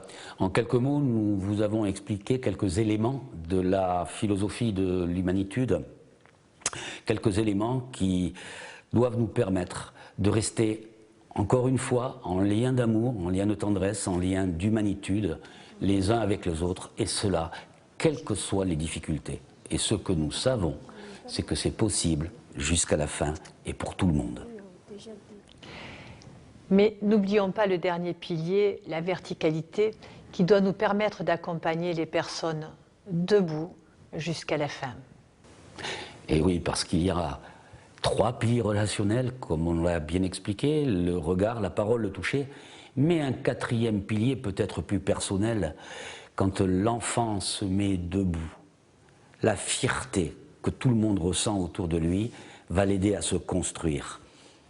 Et malheureusement, il se peut que la maladie, il se peut que la très grande vieillesse entraîne les personnes vers un chemin où il est difficile pour eux d'être debout. Alors, nous essaierons de les accompagner debout jusqu'à la fin. Allez, on est parti.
semaine, nos journalistes, qui sont spécialisés sur la gérontologie, le grand âge et le vieillissement, suivent l'ensemble de l'actualité de l'accompagnement des personnes âgées, des professionnels, des initiatives. Et c'est comme ça que nous avons rencontré Yves Gineste et Rosette Marescotti, les auteurs de l'approche Humanitude, et que nous avons décidé de les accompagner dans le déploiement des enseignements auprès des professionnels. Donc notre équipe agevillage.com, chaque semaine, donc, suit l'ensemble de l'aide aux personnes âgées. Vous allez voir que vous n'êtes pas seul. Il existe énormément de services d'aide qui sont directement impliqués dans les quartiers, dans les villages. Vous allez voir que ce soit autour de l'assistance, la téléalarme, les commerces, les services de santé, votre médecin, le médecin traitant, l'ensemble des services à domicile, les établissements d'accueil, il existe énormément d'aides locales qu'il s'agit de connaître pour pouvoir s'orienter vers elles le moment venu. Pour éviter les situations d'urgence, pour éviter de ne pas avoir le choix, de devoir prendre des décisions de manière un peu difficile, l'enjeu c'est d'être alerté, d'être toujours en alerte et de repérer des signaux qui peuvent vous dire que les choses sont en train de bouger. Par exemple, si l'alimentation de la personne bouge, qu'elle n'arrive pas à prendre ses médicaments correctement, qu'elle n'ouvre plus son courrier, qu'elle a des désintérêts, des comportements aberrants, que sa mémoire flanche de manière étonnante, qu'elle chute, qu'elle a beaucoup de maladies qui se répètent, là, il va vraiment falloir aller chercher de l'aide. La première personne à interroger et à alerter, c'est évidemment le médecin traitant.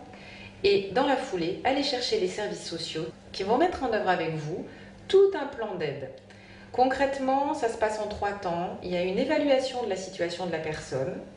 Il y a ce fameux plan d'aide qui va se dérouler et ce plan d'aide sera suivi dans le temps parce que les choses évolueront et il s'agira régulièrement de reposer les choses. Donc il existe différentes aides. Les aides sont destinées aux personnes âgées, fragilisées elles-mêmes. Mais elles peuvent aussi être dédiées aux aidants. Elles ne sont pas les mêmes, elles sont différenciées. Il faut savoir faire la part des choses entre ce qui concerne directement la personne fragilisée et ce qui va aider les aidants. Concernant les aides financières, la principale que l'on peut obtenir dès qu'on a 60 ans, c'est l'APA, l'aide personnalisée d'autonomie. Cette aide, elle dépend du niveau d'autonomie de la personne. C'est en particulier le médecin traitant qui va participer à la grille, au positionnement de la perte d'autonomie. Ça s'appelle la grille Agir.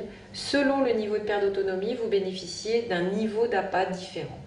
Et selon vos revenus, vous participerez aussi au plan d'aide.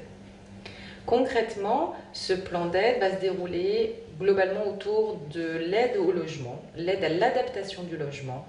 Il y a peut-être des marches à lisser, il y a besoin de barres d'appui, il y a besoin de revoir la salle de bain avec une douche plus accessible, il y a besoin de revoir la cuisine souvent. Donc toutes ces aides au logement peuvent être en partie financées. Les aides à domicile pour pouvoir faire les courses, faire à manger, se faire le ménage, pouvoir être aidé à la toilette, etc. sont aussi financées dans le cadre de l'APA. L'APA peut aussi aider à bénéficier d'accueil de jour, de transport, d'hébergement temporaire ou d'hébergement collectif quand le moment s'en fait sentir. Concrètement, l'APA n'est pas la seule aide financière. Il existe aussi des aides directement proposées par l'action sociale des communes, l'action sociale des caisses de retraite, l'action sociale des mutuelles. Voilà, l'ensemble de ces aides est quand même assez vaste, assez complexe. Il faut pouvoir vous faire aider pour les connaître. Vous le voyez, les services sont nombreux, les aides sont nombreuses, il faut que vous ayez un interlocuteur.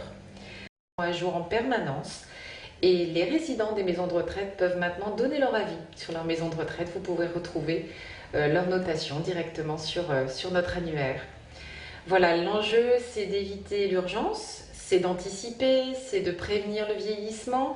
C'est par exemple de désigner sa personne de confiance, rédiger ses directives anticipées, bref, sentir que l'on peut vivre et vieillir debout jusqu'au bout, en humanitude, comme vous le recommandez Yves et Rosette. Surtout faites-vous aider, vous n'êtes pas seul.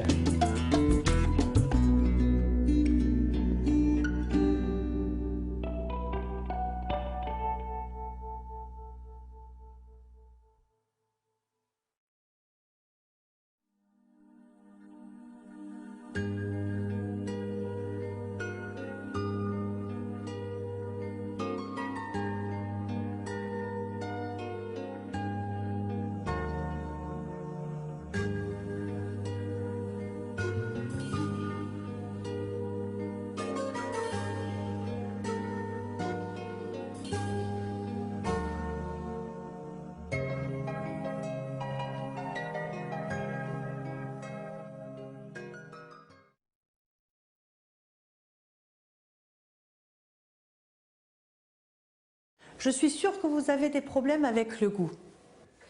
Grand-maman n'appréciait pas le sel avant. Et à présent, elle en met partout, elle en rajoute, elle sale. Dans tous les aliments, c'est du sel partout.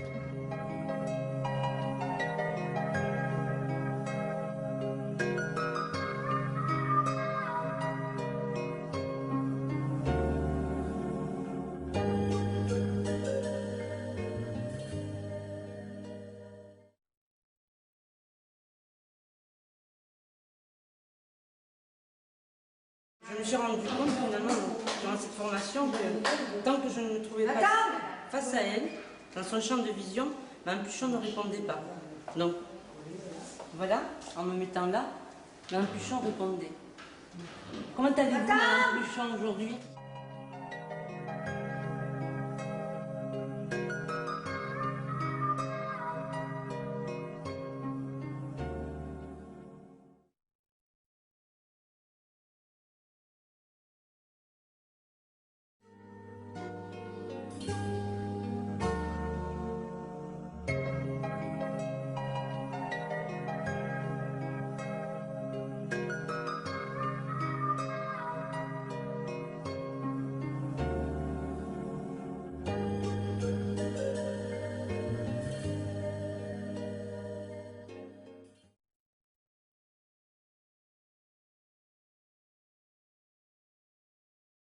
Alors, on va attendre 10 secondes. Voilà, il faut que le temps passe un peu. Comment je m'appelle? Non.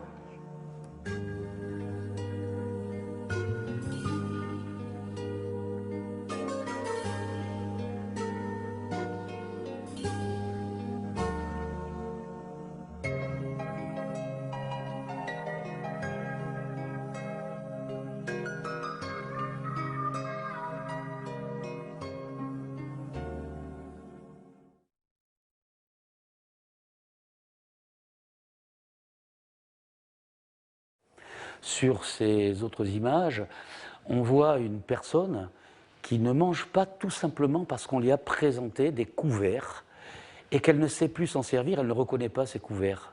Il suffit de lui présenter l'alimentation de façon différente et la personne s'alimente toute seule.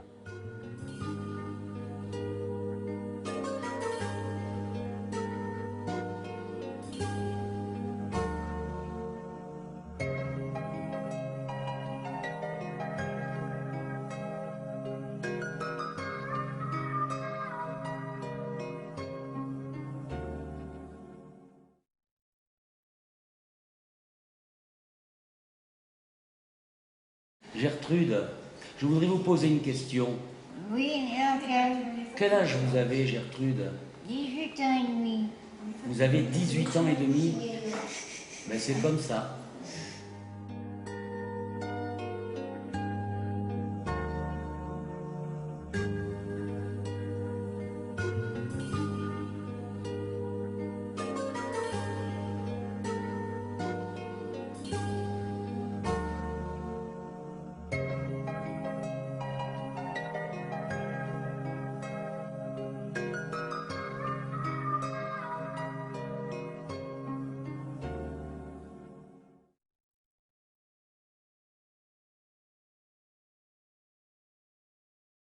Cette dame s'est calmée très rapidement.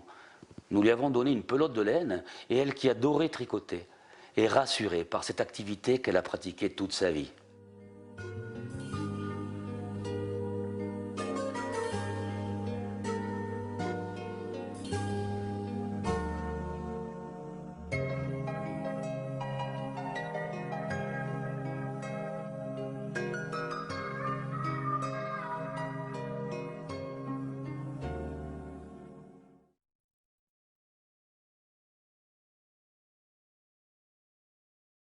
Je vais chercher des champignons, j'ai mon petit sac, je me penche pour ramasser 2 champignons et puis tout d'un coup, je me mets à crier, je commence à transpirer, j'ai mon palpitant qui bat très fort, je suis prête à partir.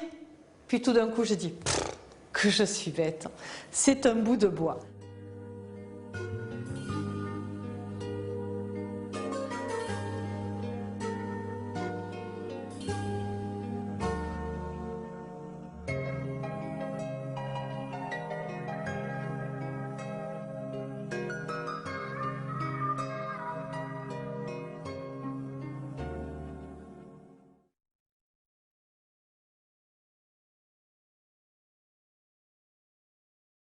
marcher un peu? Non.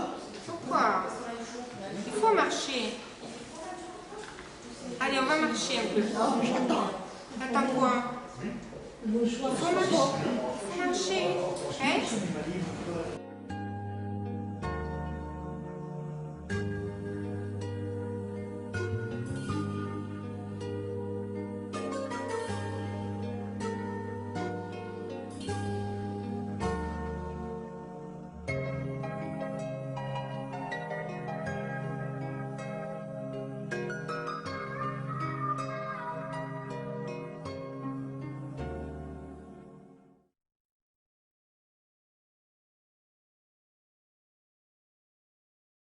Vous voulez bien me donner votre bras?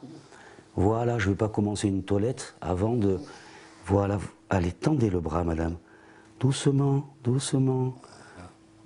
Oh, mais c'est fantastique, regardez. Ça vient tout seul. Voilà.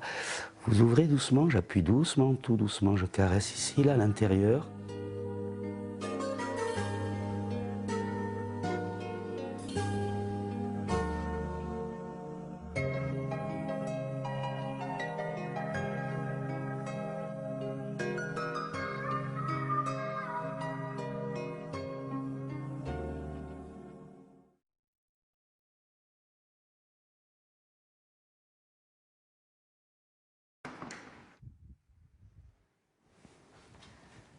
Bonjour Yvonne, on va faire la toilette. Ça va ce matin, bien dormi?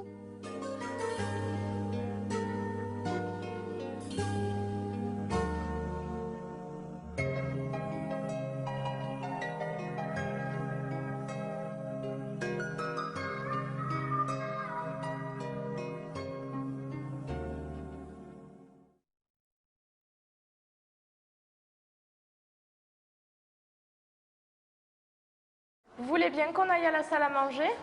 Oui. Oui, vous êtes d'accord? Oui. Oui, on peut y aller alors.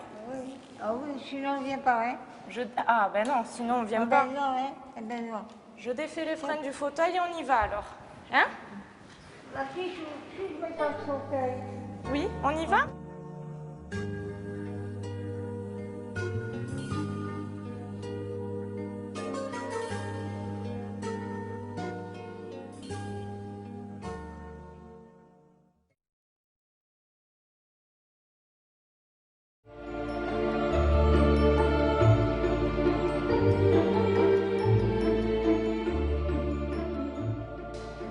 En tant que médecin, je suis confronté très souvent à la problématique des patients Alzheimer. Je suis aussi médecin coordonnateur dans une maison de retraite et les techniques innovantes d'approche du patient sont certainement très utiles en ville pour aider tous nos patients et surtout les familles qui sont très désemparées pour aborder leur famille et leurs parents. C'est là que je faisais comme je pouvais, hein? Pour dire à tenir debout peut-être, mais enfin sans plus. Ben oui, mais il restait quand même. Les EHPAD, les maisons de retraite, franchement, nous tout ça, il avait 57 ans à l'époque, donc déjà c'était un gros souci parce que je ne comprenais rien à tout ça. Et aucun interlocuteur. Il y a à peu près 1 an et demi, j'ai eu droit à une conférence sur l'humanitude. Alors l'humanitude, je ne savais pas du tout ce que c'était. Et en définitive, nous on se pose beaucoup de questions et on s'énerve beaucoup, parce qu'on a l'impression que nos malades sont capricieux. Et l'humanitude m'a permis de comprendre que non, ils ne sont pas capricieux, seulement il faut vivre à leur rythme. Il y a des moments où ils veulent, il y a des moments où ils ne veulent pas. Et depuis que j'ai eu cette conférence, je ne m'énerve plus, c'est-à-dire que je me tempère toute seule en me disant c'est pas Olivier, c'est Alzheimer, c'est pas Olivier, c'est Alzheimer, en se le répétant plusieurs fois, même si on voit qu'il y a beaucoup de dégâts dans les toilettes ou dans le couloir. Ça permet de se calmer avant d'aller le trouver. C'est vrai que le fait d'avoir participé à l'humanitude, j'ai changé mon attitude. Ce qui fait qu'il y a beaucoup de calme à la maison par rapport à ce qu'il y avait avant.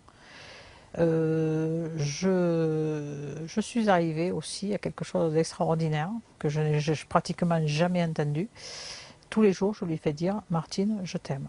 Et tous les jours, il me répète « Martine, je t'aime ».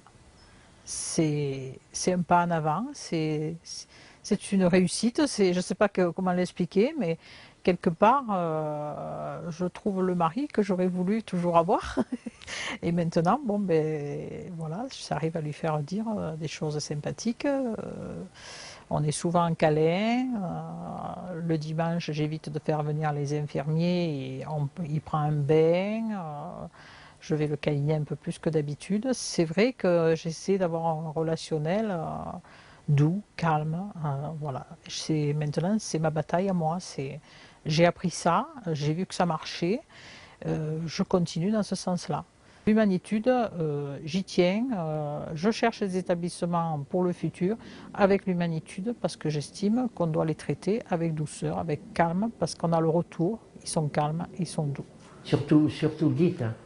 Ah oui, il faut ne rien cacher.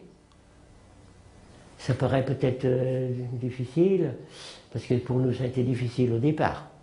Quand on a fallu parler de ça, j'ai dit c'est pas possible, c'est pas vrai, c'est pas vrai. Mais les enfants ils me disaient mais tu vois bien maman comment elle est, ben c'est vrai. Mais il faut en parler, il faut qu'on l'explique. Hein, vous le savez mieux que moi d'expliquer. Mais il faut le dire. Il ne faut pas la cacher. Que voulez-vous? C'est une réalité. Cette maladie elle est là.